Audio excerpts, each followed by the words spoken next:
When you're around Gretchen, you feed off her energy. She's compassionate. When you meet her, you knew that she's someone that is loving and caring. I feel I'm really lucky. I'm really lucky from what happened that day in 1984. I have been given many, many opportunities. I'm not sure I would be the person I am today had I not gone through what I did. I was born in a small town called Carbondale, Illinois. I had a chance to go to Furman University, which is in Greenville, South Carolina. I went there for a year and a half, and then ultimately I moved to Gainesville because I had a high school friend who was here, but also because I had established my in-state residency. And I was studying urban studies at the University of Florida and really had a really good experience because I really felt like I wanted to try to make cities and communities safer places for all people to be able to live in. That changed, and like so many things, you can think you're going off in one course and then something happens and you find a different route for your life. And that for me happened on July of 1984. It was no different than any other night. I cracked my window and I turned on the music and I drifted off to sleep, just like I had every other night. But that night it was different. I was asleep in my apartment, and my roommate, the person I shared the house with, was on vacation for a couple of weeks. And I came home and was awakened when someone I realized had broken into the apartment. And before I could even see this person, my eyes were covered. I was blindfolded and gagged and tied up and raped. And the individual had a knife, and although I was not in any way seriously cut, he nicked my finger to show me, I have a knife and I'll use it if you scream or try to run away. When it was all said, and when I mean done, when he had left, I drove over to my boyfriend at the time, his house, and I'm sure I was pretty upset and hysterical and just said, my house has been broken into.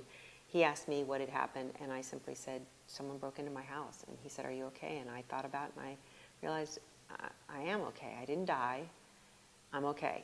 But I didn't tell him I'd been raped. I didn't tell him that, I didn't even suggest in any way that he had touched me, just that someone had broken into my apartment. The next morning, I didn't really sleep at all. I mean, I felt really just completely shaky, and I kept thinking, did this really happen? I mean, did this really just happen to me? So the next morning, I went back to the apartment, spoke to the manager, and explained, I have to move out. And I was crying and shaking, and she said, why? And I just couldn't even figure out what words to say. And she asked me, were you raped? And I started crying, and I'm guessing I looked pretty kind of out of control. And she said, I'm gonna call the Rape Crisis Program. You know, I remember just feeling very, very scared because an arrest was not made right away. It took several weeks, and when he was finally arrested, he was charged not only with breaking and entering burglary into my apartment and rape, but 3 other counts, 2 other women and another man. So he also was someone who had just been released from prison 10 months before he committed these crimes. So it was many, many years, exactly 23 years later, that I made the decision that I felt like I was at a point in my life where I wanted to speak to him. I wanted to sit across the table from him, look him in the eye, and ask him some questions. And I set out to do that. It did not work out the way I had hoped, in that he declined. So as a result of that, I was just frustrated and angry and hurt, and once again felt like, why does he get to make the decisions? Why does he get all of the control? So a few days later, after hearing that he would not ever meet with me, I sat down and I wrote a screenplay, and I got to be in charge of what would have happened, what I would have wanted to happen had we been able to have met and talked. And then I put the pen down when I was finished, and I felt good. I felt like I got to have the meeting after all.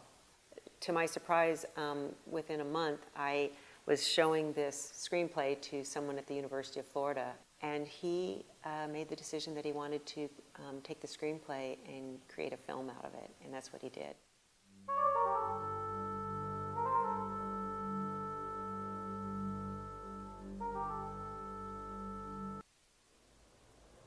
I bet you wish I was raped in here, don't you?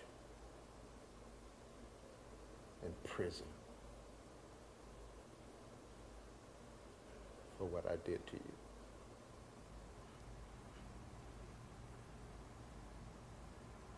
No, I don't wish that for you. Here's the thing about what happens after rape. You go through a tsunami of emotions, you know, fear, terror, embarrassment, bewilderment, confusion. And there's a number of things that you lose temporarily. And for some people, maybe they lose them for a lifetime, but you lose the sense that the world is basically a good place, that you can take your safety for granted. But one of the really big ones is the sense of control. And it starts with the moment when you realize you're not in control of being able to stop this person from what they're going to do to your body, to your spirit, to your mind, to your soul. And then it's over. The event is over. This horrible thing ends, and it's really hard to figure out what to do next. I think that when people who have been sexually assaulted, either as children, as teenagers, as adults, whether it's by a stranger or by an acquaintance, many times people are looking to them to tell others, this is what I need from you. And let me start off by saying everybody is unique. There's no one universal response to rape or to any form of suffering. But I think what many survivors want is they want their lives to get back to normal. So as a result of that happening to me in my life, I made a very, very significant turn in terms of what I decided to do with my life. And as a result, I became a victim's advocate. I had never even heard of that term. I had never heard of that profession, but I certainly became aware of it after I myself had the chance to experience the help, the support, the guidance, and the connections that I received by going and getting help from advocates at the Alachua County Rape Crisis Program. What's happened recently, though, is about a year ago, almost a year and a month ago, I attended this amazing conference for all sorts of people who are in the field of rape victim advocacy. And for me, in attending that workshop, I realized we have not effectively addressed shame. Only about 20% of all victims of sexual battery actually utilize and receive counseling, supportive, or advocacy services. And that's about 1 in 4. So what I wanted to do was create an online community where you could receive messages of support and actually experience, this is what compassion feels like. This is what it feels like when someone believes you.